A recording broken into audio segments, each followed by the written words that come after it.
देख रहे हैं। निश्चित रूप से चूँकि ये मामला वक्फ बोर्ड का न्यायालय में है और न्यायालय इसकी सुनवाई कर रहा है और न्यायालय से सबको उम्मीद भी है कि वक्फ बोर्ड के में ये अपना निर्णय देंगे।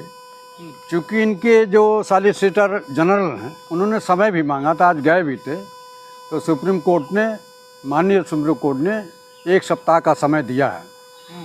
निश्चित रूप से मुझे विश्वास है कानून पर, मुझे विश्वास है माननीय सर्वोच्च न्यायालय पर कि वो निष्पक्ष निर्णय लेंगे। वक्त वैसे भी पहुंचे हुए तो कह रहे थे कि मामले को स्थगित कर दिया गया, तो कैसे देख रहे हैं? नहीं, स्थगित नहीं किया गया, 1 सप्ताह के लिए रोका गया है, उस पर सुनवाई होनी है।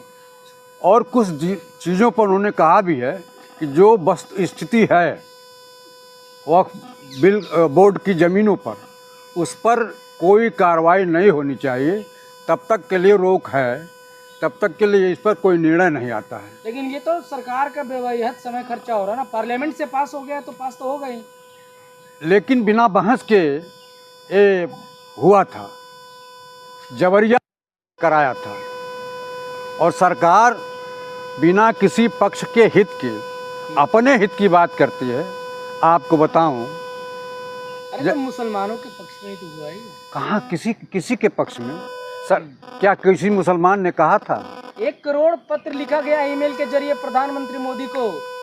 आप बताओ, अभी वेस्ट बंगाल में जो सांप्रदायिक दंगे हुए हैं इसी मामले में, वहाँ जो लोग पकड़े गए हैं उनको बंगाल की भाषा की जानकारी नहीं है और बंगाली भाषा नहीं जानते हैं, और जो पकड़ा गया है न एक को मुसलमान पकड़ा गया है न बंगाली पकड़ा गया है, वो सारे के सारे बाहर के लोग पकड़े गए हैं।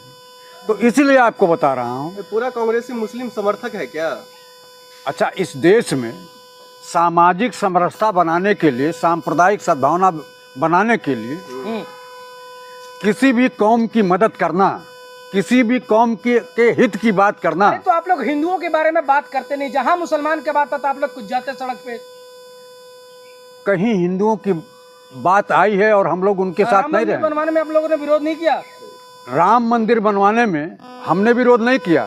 उनके मर्यादा पुरुषोत्तम भगवान राम के नाम पर जो करोड़ों रुपया चंदा वसूला गया, उसमें कौन दोषी है? उसमें भारतीय जनता पार्टी के लोग दोषी हैं। मोदी जी कह रहे हैं जो पहले अगर वक्फ बोर्ड बिल से पहले मुस्लिम के जो बच्चे थे वो पंचर बनाते थे, उसी से मुक्त करवाया हूं मैं। एक बात बताइए, इस देश का प्रधानमंत्री जो स्तरहीन भाषण देता है, प्रधानमंत्री का कद बहुत बड़ा है। जब हिंदुस्तान का प्रधानमंत्री इनके पहले बोलता था तो विश्व के सारे लोग उनके भाषण को सुनते थे और उससे लाभ उठाते थे। लेकिन विश्व के लोग इनकी बात को नहीं सुन रहे हैं। वो कहते हैं डपुरसंकी हैं, ये जुमलाबाजी करते हैं।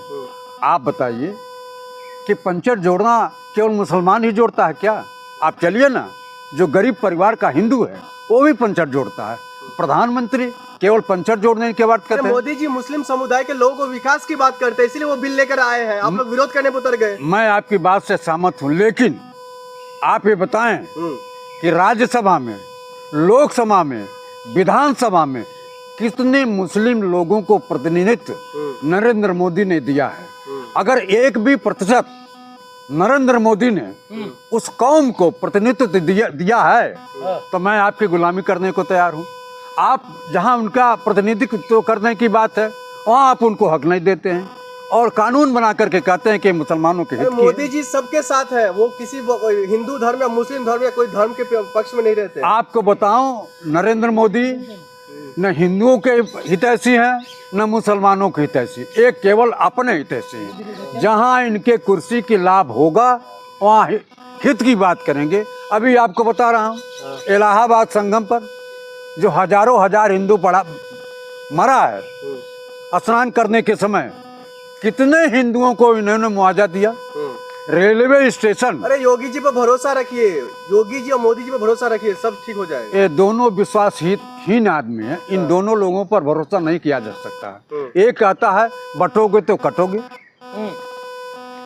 आप बताइए, पूरा हिंदुस्तान एक साथ जुड़ा है, एकजाई है, और एकजुट होने की बात मैं करता हूं तो आप कहते मुसलमानों के साथ कदम से कदम मिलाकर आप खड़े हैं। मैं पूरे हिंदुस्तान के एक एक नागरिकों के साथ कंधे से कंधा मिला करके खड़ा हूँ, जो हिंदुस्तान अरे को आप तो ब्राह्मण है, आपको तो खुश होना चाहिए। किस बात पर खुश होना चाहिए? अल्लाह के नाम पे अतिक्रमण होता रहा है।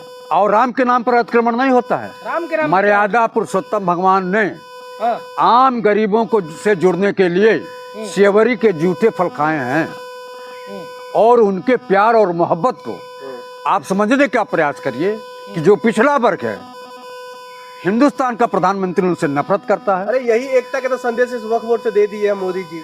क्या पूरे प्रदेश के मुख्यमंत्री उनके समर्थन में, चाहे नीतीश कुमार हो या फिर कोई और नेता हो।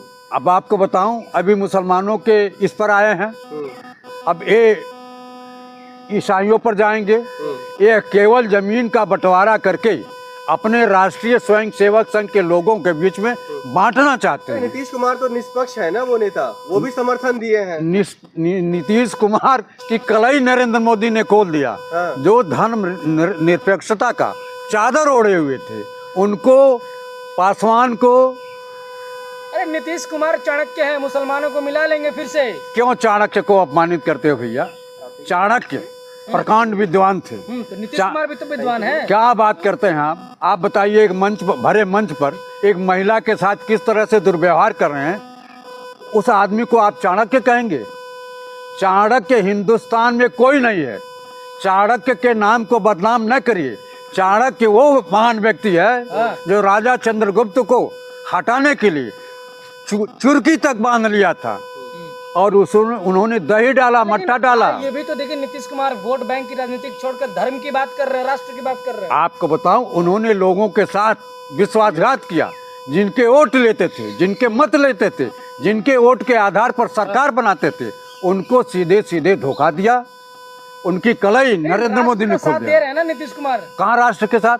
नरेंद्र मोदी का मतलब राष्ट्र होता है क्या? अरे मोदी जी के लाडले हैं वो। मोदी जी के लाडले हर आदमी है। जो भी मोदी के लाडले हुए उनको वो भस्मासुर की तरह से भस्म कर देते हैं। चाहे नरेंद्र मोदी, भारतीय जनता पार्टी। मोदी जी बोलिए, प्रधानमंत्री है वो देश के। अच्छा एक बात बताइए, मैं नरेंद्र मोदी जी कह रहा हूँ, मैं प्रधानमंत्री को अब सब नहीं कर रहा हूँ, लेकिन जब व्यक्ति की बात आएगी और व्यक्ति दूसरे का सम्मान नहीं करेगा, टीट फाट टैट, अगर आप सम्मान नहीं करोगे तो आपका भी सम्मान नहीं होगा। पूरा देश का सम्मान करते हैं। मोदी जी नौटंकीबाजी करते हैं। मोदी जी शुद्ध रूप से नौटंकीबाज है। मतलब वो बिहार में जाकर नौटंकीबाजी कर रहे हैं। निश्चित रूप से कहेंगे कि बिहार में मेरी पैदाइश हुई थी, बिहार से हमारा पुराना रिश्ता है। वो उत्तर प्रदेश में भी आते हैं तो कहते हैं उत्तर प्रदेश से मेरा पुराना रिश्ता है। वो जहाँ भी जाते हैं, बंगाल में भी जाएंगे, पूरा देश उनका है। पूरा देश उनका है, लेकिन वो पूरे देश का नहीं है। पूरा देश प्रधानमंत्री का सम्मान करता है, लेकिन नरेंद्र मोदी जी प्रधानमंत्री के स्तर की बात न करके लोगों के दिल और दिमाग में ऐसा जहर भर दिया है कि वो देश के लोग, बिहार के सारे हिंदू जो है वो नीतीश जी के साथ अब खड़ा है। आप बताइए, हिंदुस्तान का 64% व्यक्ति नरेंद्र मोदी की भारतीय जनता पार्टी को वोट नहीं देता है। अरे एनडीए कह रही है जो फिर से हमारी सरकार लाओ, उन्नति होगी, बिहार की विकास होगा। सबसे अच्छा ये बताइए, कितने दिन से बिहार में इन लोगों की सरकार है? अरे इन्होंने एक मेडिकल कॉलेज की घोषणा किया था दरभंगा में, और वहाँ एक ईंट भी नहीं रखा, और हिंदुस्तान का स्वास्थ्य मंत्री कहता है वहाँ सारे के सारे काम हो रहे हैं, वहाँ ऑपरेशन हो रहे हैं। जबकि देख रहे हैं वहाँ पर सड़कें कितनी अच्छी हो गई है, पहले के मुताबिक बिजली अच्छी आ रही है। और दिल्ली में क्या हो रहा है? दिल्ली में भी तो उनकी सरकार है। पूरे देश में नरेंद्र मोदी और भारतीय जनता पार्टी की सरकार से झूठी पार्टी कोई नहीं है। इन्होंने कहा था कि हम सिलेंडर 500 रुपए में उपलब्ध करेंगे। आदमी है क्या? अब गद्दार कैसे कहा जाए? लेकिन देश की जनता से झूठ बोलते हैं, देश की जनता को गुमराह करते हैं। उन्होंने क्या देश की जनता से झूठ बोला? उन्होंने क्या बिहार की जनता से झूठ बोला, बताइए। अब आपको बता रहा हूँ, पूरे देश की जनता को उन्होंने कहा मैं आपके खाते में 15 लाख रुपया बिहार की जनता के लिए उन्होंने क्या झूठ बोला? बिहार की जनता को दरभंगा में उन्होंने कहा मैं मेडिकल कॉलेज बनवा दिया हूँ। बिहार की जनता को झूठ नहीं बोला क्या? उत्तर प्रदेश की जनता से झूठ बोला? बिहार की जनता से झूठ बोला कि मैं दरभंगा में मेडिकल कॉलेज बनवा दिया हूँ, वहाँ सारे ऑपरेशन हो रहे हैं, सारे पेशेंट देखे जा रहे हैं। जबकि वास्तविकता हमारे डियर कि एक भी विकास की ईंट दरभंगा में नहीं डाली गई थी।